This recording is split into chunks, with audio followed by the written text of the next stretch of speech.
자, 제목부터 보겠습니다. 큰절한 무대, 보수, 날 좀 보소. 자, 미국을 방문 중인 김무성 새누리당 대표. 어제에 이어서 오늘 또 큰절을 했다고 합니다. 자, 이 보수층을 확실하게 이번 기회에 잡자는 거 아니냐, 이런 이야기들도 나오고 있는데, 천상철 차장과 함께 자세히 알아보겠습니다. 천 차장. 네. 아니, 한번 절을 하면 됐지, 뭐 절을 왜 또 했어요? 버릇이 됐나 봅니다. 예. 네. 오늘은 누구한테 절한 겁니까? 오늘은 이제 월튼 해리스 워커 장군 묘역에 가서 절을 또 한번 했습니다.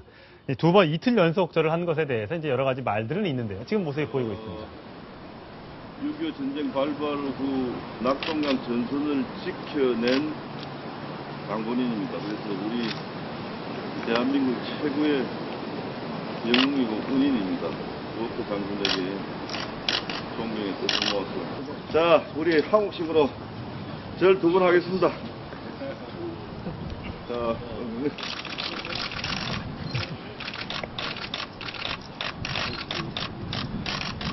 뒤에 의원들은 그냥 어떻게 따라서 좀 하는 것 같습니다. 보니까 분위기가.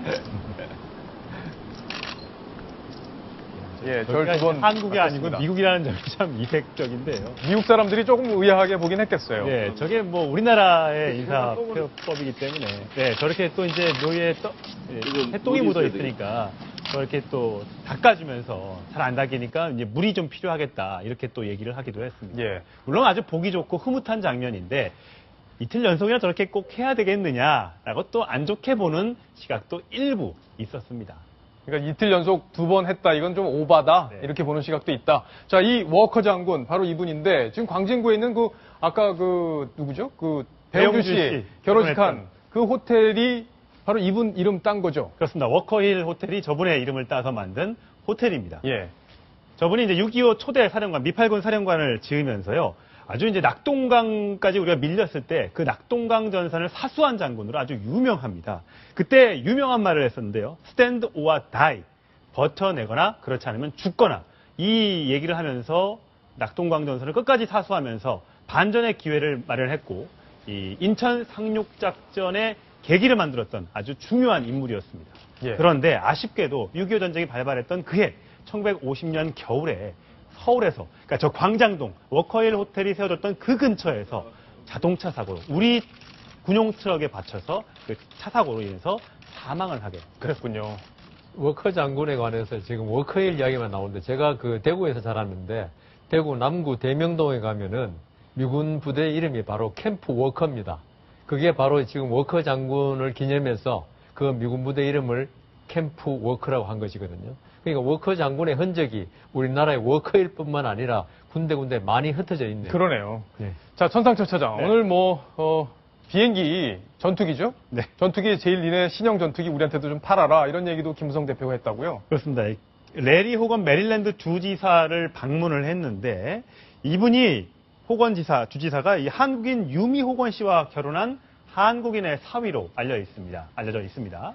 그러면서 이제 가서 덕담을 하는데, 저기 이제 한국계 저분과 이제 인사를 나누고요. 들어가서 여러 가지 좋은 얘기를 나누던 와중에 마침 저 주지사가 이 암투병, 림프암으로 이제 힘들게 투병 생활을 하고 있습니다. 그러면서 이제 덕담을 하면서 하는 얘기가, 김무성 대표가 이제 주지사, 이게 메릴랜드주에 로키드 마틴, 비행기 만드는 군수업체 로키드 마틴사가 있거든요. 그러면서 한 얘기가 F-22 전투기를 판다면 우리가 얼마든지 사주겠다, 이렇게 얘기를 했습니다. 그랬군요. 비행기를 사주겠다. 예. 지금 우리 안 그래도 지금 뭐 공중구비기도 사야 되고, 여당 대표가 사고 싶다고 못 사는 건데요. 여당 대표가 사주겠다, 꼭 저렇게 말을 해야 됐을까? 예. 좀 적절하지 못했다라는 비판이 좀 있습니다. 그렇군요. 박성훈 논설위원. 네. 결국에는 김무성 대표가 절을 한 게 이제 보수층의 표를 잡으려는 거 아니냐, 자기 주자로서 그런 걸 의식한 거 아니냐, 이런 해석이 나오고 있습니다. 근데 보니까 이게 오늘 이제 리얼미터에서 조사한 여론조사 결과인데, 박근혜 대통령 지지가 좀 올랐어요. 37%로 올랐고, 김무성 대표도 24%던데.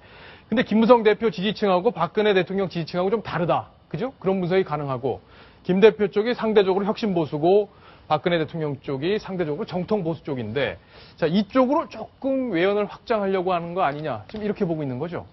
예, 김무성 대표를 혁신이라고까지 할 수 있을지는 잘 모르겠습니다만, 예. 이른바 정통 보수의 시각에서 보면 바로 유승민 원내대표가 취임했을 그 초기에 그 기존의 그 증세 없는 복지는 없다에 대해서 사실 김무성 대표도 어느 정도 궤를 같이 했었습니다. 예. 그래서 전통적인 말하자면 보수의 해법으로는 풀리지 않는 문제를 좀 더 다른 시각으로 접근하자라고 하는 측면에서 어떤 그 비주류 또는 그 친박과는 다른, 박 대통령과는 다른 해법을 추구하는, 그래서 차별화를 하려고 하는 거 아니냐, 이런 사실 생각을 가졌었는데, 그런 측면에서 볼 때 전통적인 한미 동맹을 아주 굉장히 강조함으로써 바로 그 보수층에서도 가장 로열티가 강한 예. 그런 층에게 어필하고자 하는 측면에서 아까 2번씩이나 넙죽 엎드려서 한미동맹의 은인, 대한민국을 지킨 어떤 생명의 은인들에게 감사를 표하는 이런 아마 제스처도 그런 바탕에서 나오지 않았나 싶습니다. 그렇군요. 자, 이번에는 김무성 대표는 여기까지 정리하고 야당으로 좀 한번 가보겠습니다. 야당에서 지금 새로운 주장을 내놔서 논란이 좀 커지고 있죠. 바로 국회의원 수를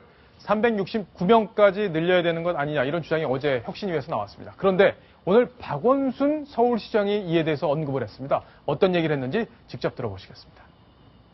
독일형 명부식 비례대표제라든지 이런 것이 좀 더 확대되는 게 중요하지 않는가. 국정이 워낙 이제 복잡 다단해지고 있고 우리가 국가의 미래를 생각한다면 이제 국민의 대표선과 더불어서 저는 이런 기능도 중요하다고 생각하고 있거든요. 뭐 그렇게 되면 뭐 숫자는 좀 늘어날 수도 있겠죠. 박성원 의원. 네. 자, 일단 뭐 서울시장이 언급한 부분이 적절했는지 여부, 이것도 좀 네. 짚어봐야 될 것 같아요. 네. 지금 뭐 방송에 출연해서 이렇게 일반론에 대한 질문을 받는 형식으로 했을 때 뭐 소견을 가질 수는 있습니다. 그런데 문제는 지금 이 사안은 여야 간에도 이해가 첨예하게 엇갈릴 뿐만 아니라 같은 야당 내에서도 지금 논란이 많은 상황입니다. 특히나 의원수를, 비례대표를 늘리기 위해서 의원수를 늘린다? 이거 지금 국민정서법으로는 거의 용납되기 어려운, 오히려 줄여도 시원치 않은 판에 이것을 서울시장이 저런 부분에 대해서 대개 보면 시민단체 출신들은 비례대표를 늘려야 된다는 사고가 많은데, 그런 부분에 대해서 실제로 그 천만 서울시정을 책임지는 사람이 저런 정치적인 논란에 대해서 너무 쉽게 저렇게 끼어든다, 이런 인상은 굉장히 좀 가볍게 보이고요. 그리고 정쟁의 한복판에 뛰어들어서 뭔가 본인이 대선 주자로서 자꾸 어떤 이슈를 만들어가려는 오히려 의도된 도발 아니냐, 이렇게까지도 해석을 낳고 있습니다. 그렇군요. 지금 박성현 의원님 말씀대로 제가 그 박원순 시장이라면은 저런 질문을 받았을 때 서울시정을 책임지고 지금 있는 현재의 나로서는 뭐 대답하기 적절한 사안이 아니라고 그렇게 말씀하시는 게 좋지 않았을까. 저번에 메르스 사태라나 이거는 조금, 그때 메르스 사태를 밤 10시 반에 그 기자회견하고 할 때 그거는 그래도 서울시장으로서 책임지고 있는 분으로서 뭐 할 만한 일이다 했는데, 이번 일 같은 경우는 비록 본인이 법조인이고 할 말이 많겠지만 그래도 서울시장이면 서울시장의 한계를 지키는 게 보기에도 좋지 않는가, 그렇게 생각합니다. 알겠습니다. 전상철 차장. 네. 김현 의원 오늘 공판 있었죠? 네, 김현 의원 공판이 지금 아직 확인은 잘 안 되고 있는데, 예. 끝나고 나서 어떤 얘기를 했는지는 조금 더 취재가 좀 필요해 보이고요. 어쨌든 간에 얼마 전에 그 사무실 개소식을 하면서 굉장히 논란이 있었지 않습니까? 예. 뭐보다 뭐에 더 관심이 있었다. 연골보다 제밥에 관심이 있었다. 단원고 희생자들을 위해 그동안 노력했던 모습이 결국 본인의 지역구 출마를 위해서 했던 것 아니냐, 이런 논란에 많이 휩싸여서 그동안 논란이 좀 되기도 했었는데, 공판에 나가서는 아직 어떤 말을 했는지는 확인되지 않고 있습니다만, 그 나가서 한 발언들도 아마 이 국민들의 보기에는 예. 적절하지 않게 또 보일 수 있지 않을까. 또 이래서 또 논란이. 지금 어떤 얘기를 해도 이렇게 좋게 보기가 참 어려운 게 아마 김현 의원의 뭐 딜레마 아닌 딜레마, 이런 상황일 텐데, 뭐 진솔하게 또 본인의 잘못에 대해서 인정하고 사과하고, 그리고 정치적 일정 본인이 또 떳떳하게 하면은 그것도 문제 삼을 이유가 없을 것 같습니다. 자, 다음 순서로 가겠습니다. 다음 주제 바로 이겁니다.